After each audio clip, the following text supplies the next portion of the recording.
La lumière descendait doucement, projetant les ombres des quelques maisons du petit village de Sainte-Futais sur les grands sapins fièrement dressés à l'orée de la sombre forêt. C'est dans une chaleur presque étouffante que le soleil disparaissait en cette soirée de juillet, teintant le ciel de la couleur du feu. Assis sur la balancelle grinçante de sa terrasse, Dario contemplait le spectacle éphémère qui se dessinait au-dessus de lui, avant d'être rappelé à la réalité par la voix de son père, qui le prévenait que le dîner était prêt. Alors que la petite famille était à table, son père décida d'allumer le vieux poste de radio pour créer un bruit de fond qui permettrait de combler le vide en cas de besoin. Les sujets du jour furent abordés, comme la nécessité de faire les courses le lendemain, ou encore les résultats du tournoi de foot intercommunal qui avait eu lieu l'après-midi même. Cependant, une fois que plus personne ne sut quoi dire, seule la voix grésillante du présentateur se fit entendre dans la pièce. Vous dormirez tranquille et reposerez paisiblement au milieu des bruits en obturant vos oreilles avec les boules qui yaissent. En plus des aboiements du chien, que la chaleur avait vraisemblablement excité. Personne n'y prêta attention, et pris de fatigue, Dario souhaita bonne nuit à ses parents ainsi qu'à sa sœur, avant de sombrer dans un sommeil agité. C'est la voix de sa sœur qui le réveilla le lendemain. « Dario, réveille-toi, il est l'heure !»« L'heure de quoi ?» demanda-t-il à moitié endormi. « C'est aujourd'hui qu'on part en colo, je te rappelle, j'espère que t'es prêt !» Pour être honnête, Dario avait totalement oublié, et même la valise rangée dans un coin de sa chambre depuis des jours ne lui avait pas rappelé le jour du grand départ.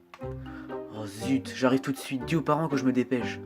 Fais vite, le train n'attendra pas. » Dario fourra tout ce qu'il put dans sa valise avant de dévaler l'escalier en bois aussi vite qu'il put. Arrivé dans le salon, il ne trouva que sa mère, qui lui dit de rejoindre sa sœur dans la voiture. Son père étant au travail, c'était à elle de les conduire à la gare. Il déposa ses affaires dans le coffre et s'assit sur la banquette arrière à côté de sa sœur, qui était déjà équipée de ses lunettes de soleil. « Alors toi tu perds pas de temps, » remarqua Dario. « J'ai juste hâte de retrouver les autres au bord du lac, » répondit la touriste en herbe. La voiture démarra dans un nuage de poussière, accompagnée par les hurlements du chien, qui leur souhaitait sûrement un bon voyage.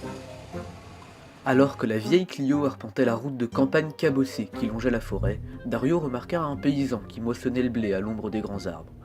Une main sur le front, le vieil agriculteur descendit de sa machine pour chercher la bouteille qu'il avait précautionneusement placée au frais. Le temps de se retourner pour le faire remarquer à sa sœur et de relever les yeux, le champ était vide. Seule la vieille moissonneuse continuait à cracher régulièrement un nuage noir qui accompagnait les tout sautements du moteur. Il n'eut pas le temps de réfléchir. Ils étaient arrivés à la petite gare de Sainte-Futais. C'était une petite bâtisse en briques sur laquelle grimpait une vigne vierge, lui donnant presque l'aspect d'une maison abandonnée. C'était encore une de ces gares où un responsable devait s'occuper de baisser manuellement les barrières du passage à niveau. Mais cette fois, il n'y avait personne. Après une dernière bise à leur mère, les deux adolescents allèrent s'asseoir sur la banquette, juste à côté de l'unique voie. Ils étaient seuls, si bien que le moindre bruit se faisait entendre.